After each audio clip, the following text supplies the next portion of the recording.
Hey, it's me again. I hope you get the message. Talk to you later. Then it goes a little something like.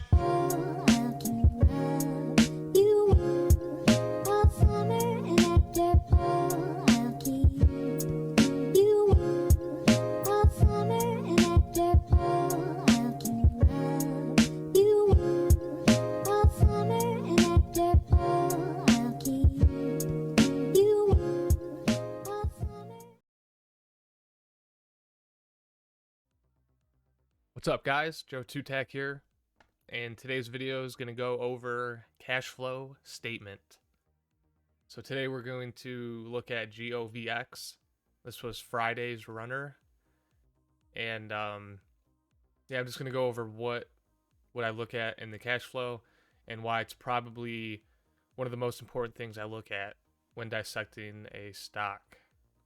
So today we're going to focus in on the quarterly report.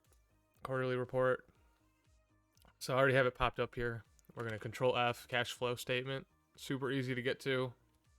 Click enter a couple times and you're there. And this is what we're going to take a look at. So the biggest thing for me when trading a micro float cap stock is dilution. So I know SEC filing reading for a lot of people is like reading Latin, and it is because they make these forms intended for lawyers to read.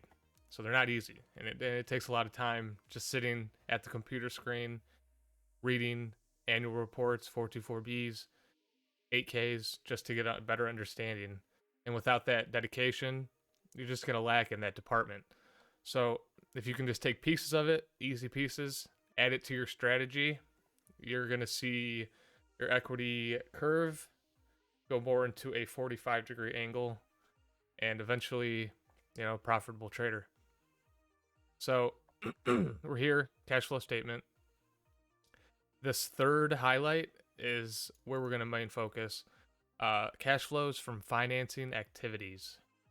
So as you can see here, we have net proceeds from common stock, from the sale of common stock, $9.4 million.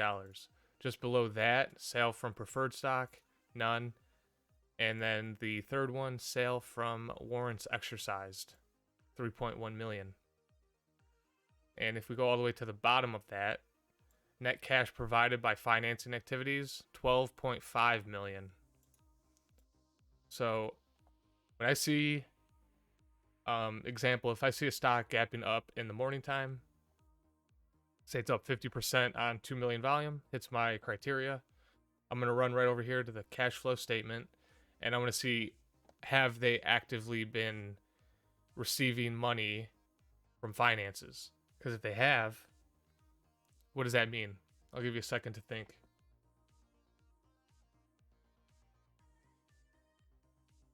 Yep.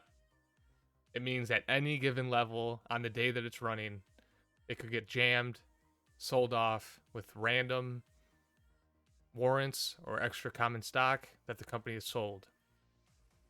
And that's not what we want as a long biased trader. So what do we do with this information? For one, we would sort of be less aggressive knowing that they've just taken in $12.5 million worth of warrants and common stock. Secondly, we would want to look at the burn rate to see, well, is that 12 million enough? Are they going to need to do another financing to support further business? So how we would do that is the first highlight here, cash flow from operating activities.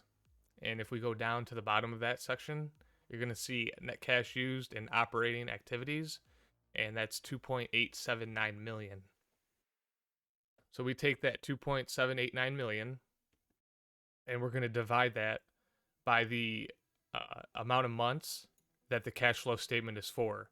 So this one is for 6 months, So this was the beginning of the year to June 30th. We take 6 months and we divide that by the 2.879 million, and that comes out to just about $470,000 a month cash needed for this company to pay their bills. That's including salary, rent, electrical, you name it, that's everything. So we know the figure $470K per month. Now what we're going to have to do is we're going to have to leave the cash flow statement and find the balance sheet. 9 times out of 10, probably closer to 10 times out of 10, if you just scroll up a bit, you will find the balance sheet right here. It's usually the first financial form that you'll find on the quarterly report. Super easy to find. Cash equivalents, and they have $19.5 million on hand, which is good to see. It's definitely a positive.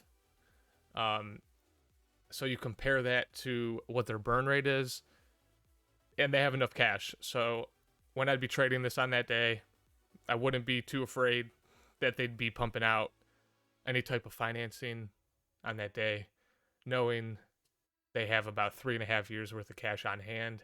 They've already done some pretty heavy financing to get to this point, and that's where we would be at.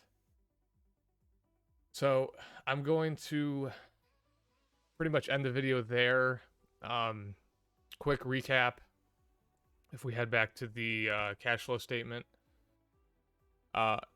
just if you're not going to, in my past videos, I've broken down SEC filings and how to find options, warrants, convertible notes, etc. If you're not going to do that, if you're going to be a lazy trader, make this your minimal effort to find dilution on the stock you're about to trade.